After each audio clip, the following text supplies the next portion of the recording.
I woke up to the sound of soft breathing beside me, the kind that was too rhythmic to be Ava's. My hand instinctively reached out across the cool sheets, expecting to find her warm body curled into the shape of a comma. But instead, my fingers brushed against something unfamiliar. Too lean, too angular. My eyes snapped open, and there he was, Lucas, my stepson. His dark hair was splayed across the pillow, one arm draped over the side of the bed, the other resting on his stomach. His chest rose and fell in a steady rhythm, completely unaware of the storm brewing in my mind. What the hell? I sat up quickly, the room spinning for a moment as my brain tried to catch up. The last thing I remembered was Ava heading to bed early, claiming a headache. I'd stayed up, watching some mindless TV show, and then nothing. No memory of going to bed, no memory of Lucas being here. My heart pounded as I scanned the room, half expecting to see Ava, but she was nowhere in sight. Just Lucas, sleeping peacefully on her side of the bed. "Lucas," I said, my voice rough from sleep. He didn't stir. "Lucas?" I tried again, louder this time, and his eyelids fluttered open. He blinked a few times, then his eyes met mine, and for a moment, he looked just as confused as I felt. "Ethan?" he murmured, his voice thick with sleep. He propped himself up on one elbow, his hair falling into his face. "What's going on?" "That's what I'd like to know," I said, trying to keep my tone even though my mind was racing. "Why are you in my bed? Where's Ava?" Lucas frowned, his brow furrowing as he glanced around the room. I don't know. I thought this was my room." "Your room is down the hall," I said, my voice sharper than I intended. He looked at me, his eyes wide and vulnerable, and I felt a pang of guilt. He was just a kid, 19, sure, but still a kid. And yet, something about the way he was looking at me made my skin prickle. There was something in his gaze, something that felt charged. "I'm sorry," he said quietly, sitting up fully and running a hand through his hair. "I must have gotten confused. I'll go." He started to get up, but I reached out without thinking, my hand closing around his wrist. His skin was warm, and I could feel the pulse beneath my fingertips, rapid and erratic. He froze, his eyes darting to where I was holding him, and then back to my face. "Don't," I said, the words slipping out before I could stop it. I didn't even know what I was saying no to. Him leaving, this moment, whatever was happening between us. I wasn't sure, but I couldn't let go. Not yet. "Ethan," Lucas whispered, his voice trembling. His free hand reached up, brushing against my cheek, and I felt a shiver run down my spine. His touch was tentative, almost reverent, and it sent a jolt of electricity through me. I should stop this. I should pull away, send him to his room, forget this ever happened. But I didn't. Instead, I leaned into his touch, my breath catching in my throat as his fingers traced the line of my jaw. "Lucas," I said, my voice barely above a whisper. "What are you doing?" He didn't answer. Instead, he leaned in closer, his face inches from mine. His breath was warm against my skin, and I could see the pulse at the base of his throat, jumping wildly. My heart was pounding now, my mind screaming at me to stop, to pull away, but my body had other ideas. I was frozen, caught in this moment, unable to move. And then he kissed me. It was soft, almost hesitant, but it sent a shockwave through my entire body. His lips were warm, his touch gentle, and for a moment, I forgot where I was, who he was. All I could think about was the way he felt, the way he tasted, the way he made my head spin. Kissed him back. It was a mistake. I knew it was a mistake even as I did it, but I couldn't stop myself. My hand slid up his arm, over his shoulder, and into his hair, pulling him closer. He let out a small, muffled sound, and it was like a spark to kindling. The kiss deepened, became something hungrier, more desperate. My other hand found his waist, pulling him onto my lap, and he went willingly, his own hands tangled in my hair. When we finally broke apart, both of us were breathing hard, our foreheads resting against each other. I could feel his heart racing, or maybe it was mine. I wasn't sure. All I knew was that everything had changed. "Ethan," Lucas whispered, his voice barely audible. I've wanted this for so long." His words hit me like a punch to the gut, and I pulled back, staring at him in shock. His face was flushed, his lips swollen, and his eyes were filled with something I couldn't quite name. Longing? Hope? Fear? What have I done? Lucas, I said, my voice breaking. We can't. This isn't. I know, he said quickly, cutting me off. I know it's wrong, but I can't help it. I felt this way for years, Ethan. About you. I tried to ignore it, to push it down, but I can't anymore. His words hung in the air between us, heavy and impossible to ignore. I wanted to argue, to tell him that this was crazy, that we couldn't do this, but the look in his eyes stopped me. He was scared, but he was also determined, and I couldn't deny that a part of me felt the same way. Lucas, I said again, my voice trembling. This is dangerous. If Ava finds out, she won't, he said quickly, his hands gripping my shoulders. I swear, Ethan, no one has to know. Not unless you want them to. I stood there, my chest rising and falling as if I'd just run a marathon. Lucas's hands were still on my shoulders, warm and insistent. His eyes locked onto mine with an intensity that made it impossible to look away. The weight of his confession pressed down on me like a physical force. And yet, there was something else, too. A flicker of something I couldn't name, something I didn't want to name. Lucas, I said, my voice barely above a whisper. This isn't, we can't. Why not? He interrupted, his voice sharp, almost desperate. Why can't we? You feel it too, don't you? I saw it in your eyes when you kissed me back. I flinched at his words, my stomach twisting. Because it's wrong, I wanted to say. Because you're my stepson. Because Ava is asleep in the next room. But the words caught in my throat, tangled with something else. Something I couldn't bring myself to admit. Lucas stepped closer, his grip on my shoulders tightening slightly. Ethan, he said, his voice softer now, almost pleading. I'm not asking you to choose. I'm not asking you to hurt her. I need you to see me. Really see me. His words were like a punch to the gut. I felt them in my chest, in my bones. See me. How could I not see him? How could I not see the way his dark hair fell slightly into his eyes? The way his lean frame seemed to hum with restless energy. The way his gaze bore into me as if he could see straight through every wall I'd ever built. Lucas, I said again, though it came out more like a broken breath than a word. Tell me you don't feel it, he said, his voice low, almost a whisper. Tell me you don't feel this pull between us. And if you can, I'll walk away. I'll never bring it up again. My heart was pounding so hard I was sure he could hear it. I opened my mouth to say the words, to tell him no, to end this before it went any further. But couldn't. The lie wouldn't come. Instead, I just stood there, frozen, my breath catching in my throat as he stepped even closer, his hands sliding down my arms until they rested at my wrists. Ethan, he murmured, his voice so soft it was almost lost in the space between us. I've waited so long for this. For you. And then he was kissing me again, his lips pressing against mine with a kind of urgency that left me dizzy. I should have pulled away. I knew I should have pulled away, but I didn't. Instead, I found myself leaning into him, my hands coming up to grip his shoulders as if to steady myself. His kiss was hungry, almost desperate, but there was something tender in it too, something that made my chest ache in a way I couldn't explain. For a moment, I forgot where we were, forgot who we were.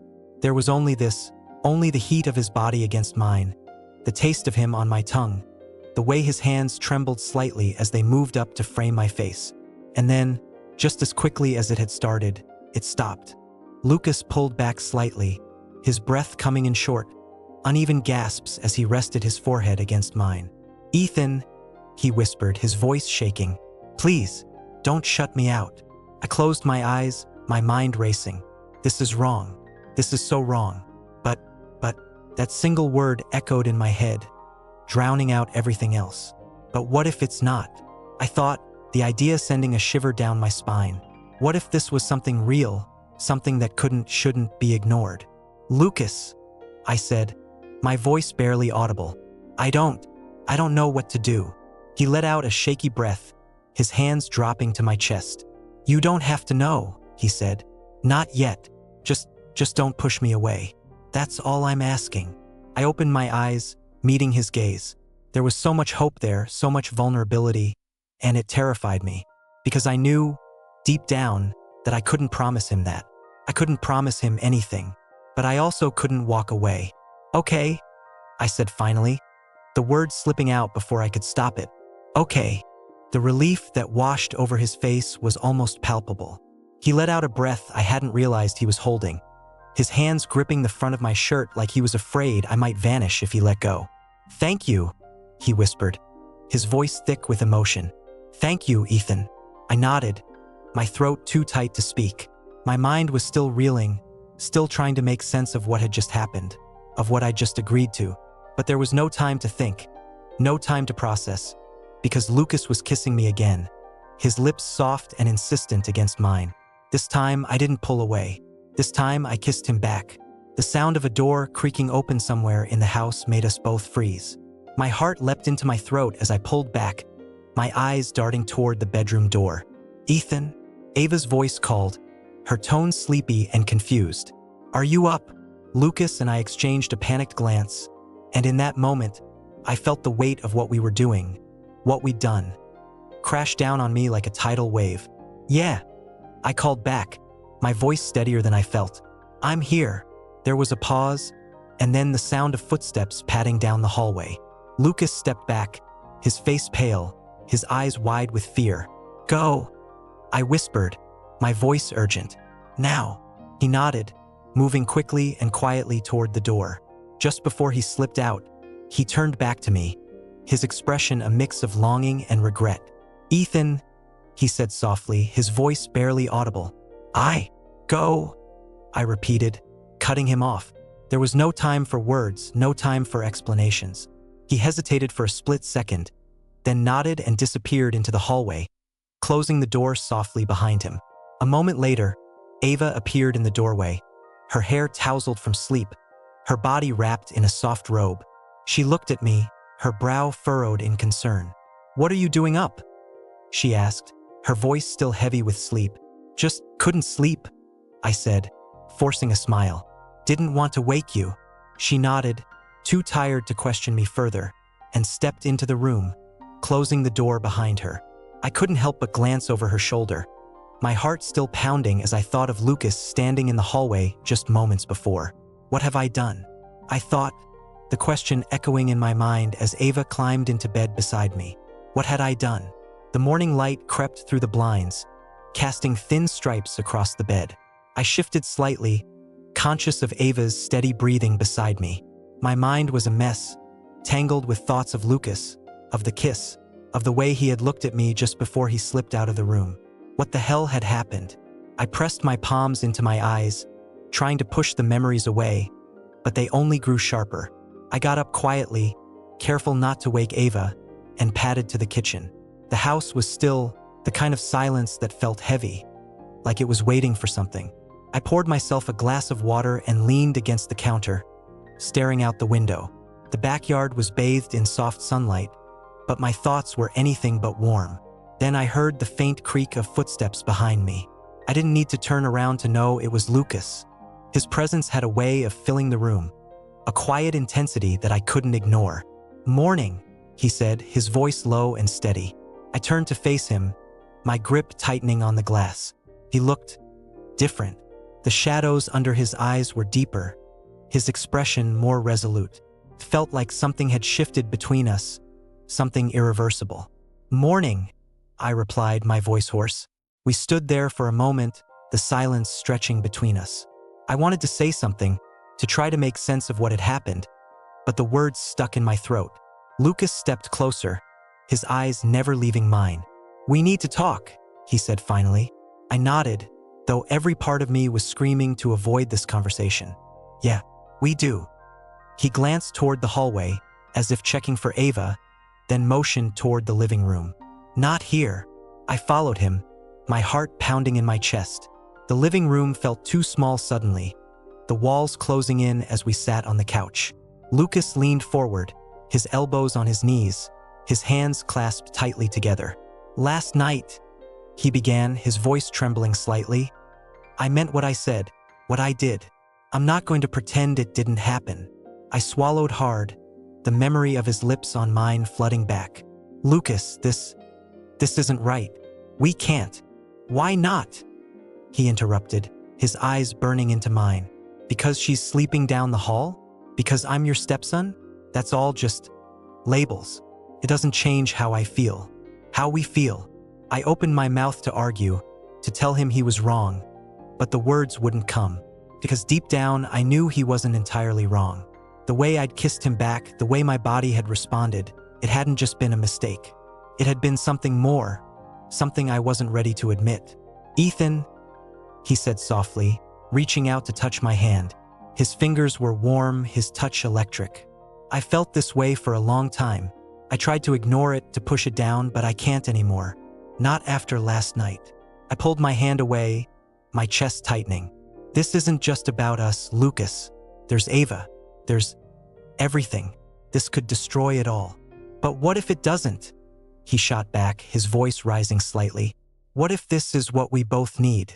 What if it's the thing that finally makes us happy?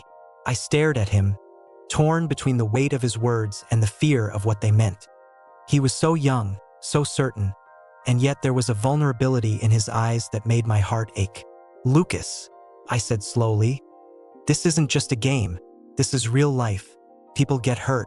Lives get ruined. I know that, he said, his voice steady now, but I also know that I can't keep pretending. I'm not asking you to make a decision right now. I'm just asking you to consider it, to consider us. I leaned back, running a hand through my hair. My mind was racing, trying to process everything he was saying, everything I was feeling. It was too much, too soon, and yet, there was a part of me that wanted to give in, to see where this could go. I don't know, I admitted finally. I don't know what to do. Lucas nodded, his expression softening. That's okay. Just don't shut me out. Don't pretend this didn't happen. I didn't respond, but he seemed to take my silence as agreement. He stood up, glancing toward the hallway again. I should go before she wakes up. I watched as he walked away, his steps quiet but deliberate. When he reached the doorway, he paused and looked back at me. Think about it, Ethan, he said quietly. Please.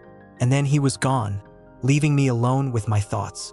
I sat there for what felt like hours, the weight of his words pressing down on me. Think about it. How could I not?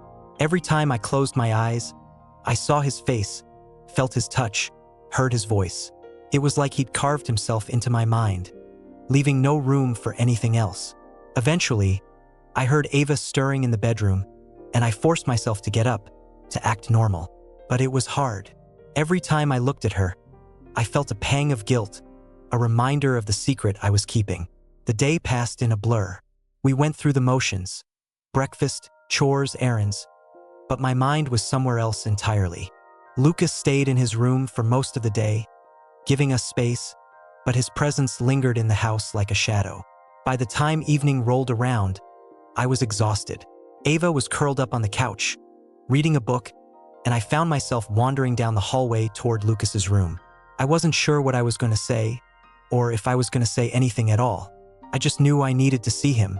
I knocked lightly on the door, and he called for me to come in. He was sitting on his bed, his back against the headboard, a book in his hands. He looked up when I entered, his expression unreadable.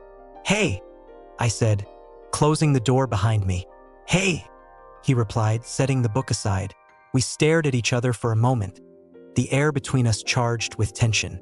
Then, without thinking, I crossed the room and sat down on the edge of his bed. I've been thinking, I began, my voice barely above a whisper, about what you said, about us. Lucas's eyes widened slightly, but he didn't say anything. He just watched me, waiting. I don't know if this is the right thing, I continued, my heart pounding. But I can't stop thinking about you, about what happened. And I don't want to, not yet. He reached out, his fingers brushing against mine. Then don't, he said softly. Don't stop. His words hung in the air, a fragile promise, a dangerous invitation. And before I could think, before I could stop myself, I leaned in, closing the distance between us. His lips met mine, tentative at first, then hungry, desperate. My hands found their way to his face, my fingers tracing the sharp lines of his jaw. He deepened the kiss, his body pressing against mine, and for a moment, the world fell away. There was no Ava, no guilt, no fear, just him and me and the fire that burned between us. But then, a sound from the hallway snapped me back to reality. I pulled away, my breath ragged, my heart racing. Lucas looked at me, his eyes dark with desire, but also with something else, fear. "We can't," I started, but he cut me off. "I know," he whispered. "Not here, not now." I nodded, though every part of me wanted to stay, to throw caution to the wind and give in to the pull I felt toward him. But I couldn't, not yet. "We'll figure this out," he said softly, his fingers brushing against mine again. "Together." I hesitated, then nodded again. "Together." But as I left his room and walked back to the living room, where Ava was still curled up on the couch, I couldn't shake the feeling that we were playing with fire, and sooner or later we were going to get burned. I sat beside Ava on the couch, my heart still racing from the encounter with Lucas. She glanced up at me, her eyes heavy with concern. "You okay?" she asked, her voice soft, almost hesitant.